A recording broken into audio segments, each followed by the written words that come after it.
मोहब्बत इश्क एक ऐसा जज्बा है कि कब कहाँ किससे हो जाए किसी को पता नहीं होता। शुरुआत कहीं से भी हो, प्रेम किसी से भी हो सकता है। और प्रेम की सबसे खूबी ये है कि उसमें कोई अंजाम के बारे में नहीं सोचता है। उसका अंजाम अच्छा होगा या बुरा होगा, साथ रहेगा या छूटेगा, ये किसी को पता नहीं होता है। लेकिन लोग इस उम्मीद से मोहब्बत करते हैं कि पूरी उम्र साथ गुजारेंगे। लेकिन आज हम आपको एक ऐसी कहानी सुनाने जा रहे हैं, सत्य घटना, जिसमें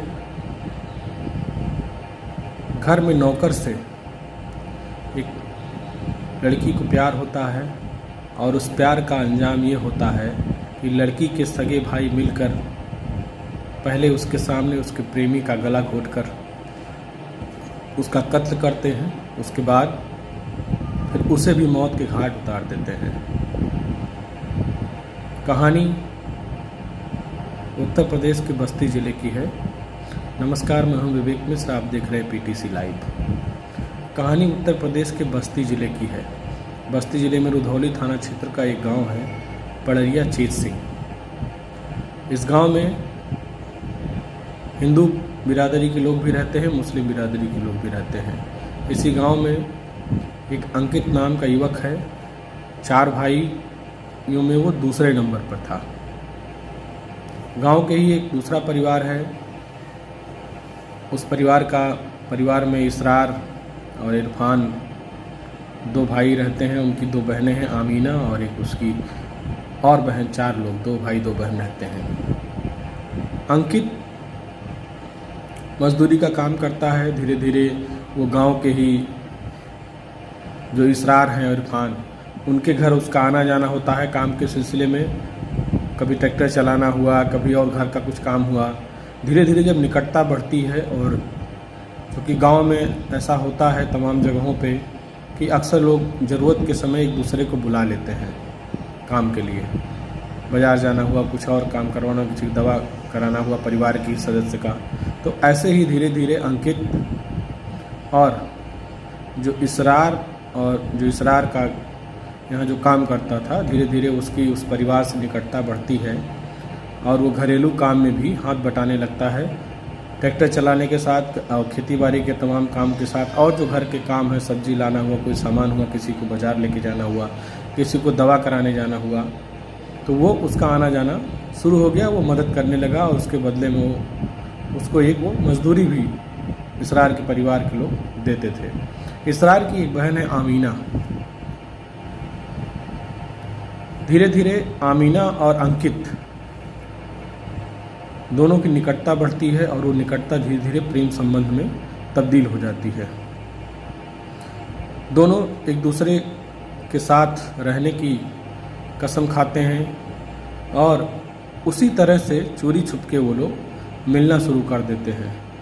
यहाँ तक कि गांव के लोग दबी जुबान से इस बात पर भी चर्चा करते हैं। इस बात पर भी लोग बहुत साफ तौर पर ये बात स्वीकार करते हैं कि दोनों में पति पत्नी जैसा संबंध धीरे धीरे बन गया था। दोनों पति पत्नी के तौर पर रहना चाहते थे। जब इस बात की भनक धीरे धीरे इनके, क्योंकि अंकित का व्यवहार आमीना के प्रति बहुत लगाव, और आमीना का किसी न किसी तरीके से अंकित को उसके घर पर आना और आने के लिए कोई न कोई बहाना ढूंढना, बाज़ार किसी काम से जाना तो अंकित की उसमें मदद लेना, इस तरीके से अंकित की दखल पूरी तरीके से आमीना के परिवार में हो गई। जब प्रेम प्रसंग की बात और एक दूसरे से दोनों छुप छुप के मिलने लगे, तो एक बार परिवार के एक आध लोगों की नज़र पड़ी और इसका विरोध परिवार के लोगों ने किया। विरोध हुआ तो फिर धीरे धीरे दोनों एक दूसरे से साथ रहने की जो उन्होंने वादा किया था, उस वादे को निभाने के लिए वो अडिग रहे। और हुआ क्या, 18 अगस्त की शाम को अंकित को बुलाने के लिए इसरार की माँ उसके घर पर आई और इसरार की माँ उसको घर पे कुछ काम है ऐसा कहकर वो चली गई। बाद में अंकित है वो इसरार के घर वो जाने लगा। रास्ते में जो इसरार का चचेरा भाई है इरफान, सगा भाई जो उसका है इरफान, उससे उसकी मुलाकात हुई। दोनों कुछ नशा वशा भी किए, सिगरेट या जो पान पुकार खाते हों वो भी उन दोनों ने खाया पिया। उसके बाद अंकित इसरार के घर चला गया और इरफान जो है वहीं पे रुक गया। जब अंकित घर पर पहुंचा तो जो आरोप है, जो बाद में जो चीज़ें निकल कर आ रही हैं वो ये है कि इसरार और इरफान और अबरार ये तीनों लोगों ने मिलकर अंकित को और आमीना को दोनों को एक कमरे में बंद कर दिया। एक कमरे में दोनों को बंद करने के बाद, चूँकि तीनों जो इसरार, अबरार और इरफान ये तीनों पहले से मन बना चुके थे कि इन दोनों की जान लेनी है, दोनों को मार देना है। तो जो उन्होंने योजना बनाई थी उस योजना के तहत पूरी तरीके से इन्होंने पहले अंकित को, जो पुलिस के बाद में पुलिस ने जब पूछताछ किया, इंटरोगेशन हुआ कई राउंड इन लोगों से, पहले तो इन लोगों ने कोई बात कबूल नहीं की, लेकिन बाद में जब पुलिस ने अपने तरीके से इनसे पूछताछ की और जब चीज़ें धीरे धीरे परत दर परत खुलने लगी तो इन लोगों ने साफ तौर पर यह स्वीकार किया कि पहले इन्होंने अंकित एक दुपट्टे का कपड़े का फंदा बनाया और फंदा बना के अंकित को उसमें टांग दिया। जो घर के अंदर, जो कमरे के अंदर जो पंखा था, टांग दिया। टांग करके उसका जो है पैर खींच दिया। जब अंकित की मौत हो गई आमीना के सामने, आप सोचिए आमीना और अंकित दोनों एक दूसरे से प्रेम करते थे, दोनों का प्रेम प्रसंग था और ये बात घर वालों को कबूल नहीं थी, खासकर जो उसके भाई थे। और सामाजिक जो झूठी लोकलाज की लोग बात करते हैं, झूठे सम्मान की बात करते हैं, वो सम्मान कहीं न चला जाए उसके डर से तीनों भाइयों ने मिलकर, जो दो सगे भाई और एक चचेरा भाई, तीनों ने मिलकर योजना बनाई। योजना बनाकर पूरी तरीके से प्लान किया। और ये भी सूचना आ रही है कि कुछ दिन पहले इन लोगों ने ज़मीन बेची थी, 30 लाख से ज़्यादा कीमत की ज़मीन बेची थी और ये बताया था कि उस ज़मीन को बेच करके ये लोग कहीं दूसरी जगह ज़मीन लेना चाहते थे। ये भी बात जो है सामने आई। तो जब अंकित को पहले इन्होंने आमीना के सामने ही अंकित को इन्होंने मार दिया। आमीना चीखती रही, चिल्लाती रही, दुहाई देती रही, पैर पकड़कर गिड़गिड़ाती रही कि आप छोड़ दीजिए, अंकित को मत मारिए। लेकिन तीनों लोगों ने मिलकर अंकित की जान ले ली, उसकी निर्मम हत्या कर दी। और चूँकि अंकित के प्रति, अंकित को लेकर सबके मन में, जो तीनों भाई परिवार के लोग थे, उसमें इतनी नफरत थी।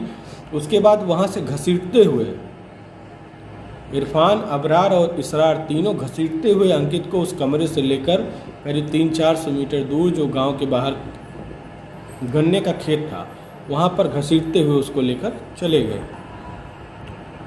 उसको घसीटते हुए लेकर जाने लगे तो इस दौरान उसके पेट में और उसका, यहाँ तक कि वो उसका जो पैंट था, वो पैंट की जो वो उसकी बटन थी, वो बटन टूट गई, पैंट जो है खिसक गया, वो एक तरीके से अर्धनग्न हो गया। उसके पीठ पे, पेट पे जैसे जैसे घसीटने के दौरान उसके पेट पे बहुत कई जगहों पे चोट लगी। और ये चोट बाद में जब पुलिस में मौके पहुंची, जांच के दौरान पोस्टमार्टम रिपोर्ट में भी ये चीज़ें सामने है। तो उसको घसीटते हुए ले जा करके ये लोग गन्ने के खेत में फेंक दिया। फेंक करके वहाँ से ये लोग वापस फिर उसी कमरे में पहुँचे जिस कमरे में इन्होंने आमीना को बंद किया था। फिर आमीना को इन्होंने जहर दिया। आमीना को जहर देकर इन लोगों ने आमीना को भी मार डाला। अंकित को मार करके उसको गन्ने के खेत में फेंक दिया। वहाँ से फिर ये आमीना को जो है, इन्होंने आमीना को जहर देकर आमीना की जान ले ली। उसके बाद गांव में ये हल्ला कर दिया, गांव में ये सूचना फैलाई कि आमीना की मौत हो गई है। अंकित, और दूसरी तरफ अंकित के घर के लोग अंकित का फ़ोन मिला रहे थे, फ़ोन पर घंटी जा रही थी। उसी रात को जब अंकित देर रात तक वापस नहीं लौटा तो उसी रात में अंकित के फ़ोन पे घर के लोगों ने मिलाया तो अंकित के फ़ोन पे घंटी तो जा रही थी, लेकिन फ़ोन कोई रिसीव नहीं कर रहा था, वो फ़ोन अटेंड नहीं हो रहा था। तो इस बात को लेकर घर वाले भी परेशान थे। लेकिन चूँकि वो इनके यहाँ मजदूरी का काम करता था, ट्रैक्टर चलाता था, बाकी और काम करता था, तो इस वजह से घर वालों ने सोचा कि सुबह तक आ जाएगा। उसका भाई भी इसको लेकर काफ़ी परेशान था, जो मृतक अंकित है। तो उसके बाद इन लोगों ने आमीना की जान ली, जहर खिलाकर उसकी हत्या कर दी। और चूँकि ये मुस्लिम परिवार है तो मुस्लिम परिवार जो परंपरा इनकी होती है, गांव के लोगों को जो भी सूचना थी, जो भी उसका जिस तरीके से लोग फिर लेके गए और आमीना के शव को दफना दिया इन लोगों ने। अचानक जो है बता दिया कि अचानक इनकी आमीना की मौत हो गई। लेकिन जब 19 तारीख की दोपहर के बाद गांव के लोग खेत की तरफ गए, जिनका खेत था या और आसपास के लोग जो गांव के थे, वो जब खेत की तरफ लोग गए तो उन्होंने शव देखा। शव चूँकि गांव का ही वक्त था अंकित, सब लोग जानते थे, इसलिए शव को पहचानने में देर नहीं लगी। उसके बाद तत्काल फिर पुलिस को सूचना लोग दिए और पुलिस वहां पर पहुंची। पुलिस जब पहुंची तो पुलिस के सामने पहले एक ही बात निकलकर सामने आई कि एक 100 गन्ने के खेत में है और ये इस तरीके से जो है वो छत बिछत हाल में मिला है और उसकी कहीं ना कहीं उसके साथ कुछ गलत हुआ है। तो पुलिस को भी और लोगों को देखते ही समझ में आ गया कि ये हादसा नहीं है, कोई घटना नहीं है, निश्चित तौर पर लो है इसकी हत्या की गई है। लेकिन जब पुलिस को इस बात की भनक लगी और चर्चाओं का बाजार गर्म हुआ और जब अंकित के परिवार के लोगों ने शक जाहिर किया, खासकर उसकी मां ने और उसके भाई ने, कि उसके साथ कुछ घटना हो सकती है और निश्चित तौर पर ये हत्या है, तो जब पुलिस ने फिर ये फैसला किया कि नहीं, अब जो है आमीना के शव को भी बाहर निकलवाया जाएगा और अंकित के साथ आमीना के शव का भी पोस्टमार्टम होगा, जिससे कि जो मौत की वजह है वो सामने आ सके और इन दोनों की मौत में क्या संबंध है ये भी चीज़ें सामने आ सके। तो पुलिस उसके बाद दोनों का पोस्टमार्टम कराने के लिए पुलिस प्रक्रिया पूरी कराती है और उसके बाद जिस तरीके से रिपोर्ट आती है, रिपोर्ट में इनकी मौत की पुष्टि होती है, स्वाभाविक मौत नहीं पाई जाती है, आमीना की मौत भी स्वाभाविक नहीं पाई जाती है। और बाद में जब पुलिस पूछताछ करती है तो जिस तरीके से हमने आपको बताया, इतनी नफ़रत, इतना गुस्सा और किस तरीके से क्रूरता की सारी हदें पार करते हुए जो दोनों आमीना और अंकित दोनों की प्रेम कहानी का इस तरीके से निर्मम हत्या होती है और हत्या के तौर पर उसका अंत होता है। जो कहानी की शुरुआत धीरे धीरे एक आप कह सकते हैं कि मजदूर से प्रेम हुआ, तो मौत जो है अंजाम कत्ल के रूप में सामने आया। तो उसके बाद पुलिस, जो अंकित की मां है, वो पुलिस को तहरीर देती हैं। पुलिस 3 लोगों को नामजद, उनके खिलाफ 302 का मुकदमा दर्ज करती है और तीनों लोगों की गिरफ्तारी करती है। पुलिस जिन 3 लोगों को गिरफ्तार करती है उसमें आमीना के चाचा का लड़का इसरार और आमीना के 2 सगे भाई इरफान और इरशाद शामिल हैं। तीनों को पुलिस ने जेल भेज दिया है। अब इसमें जो न्यायालय है वो ये उम्मीद की जा रही है कि ज़्यादा से ज़्यादा सज़ा इसमें न्यायालय देगा।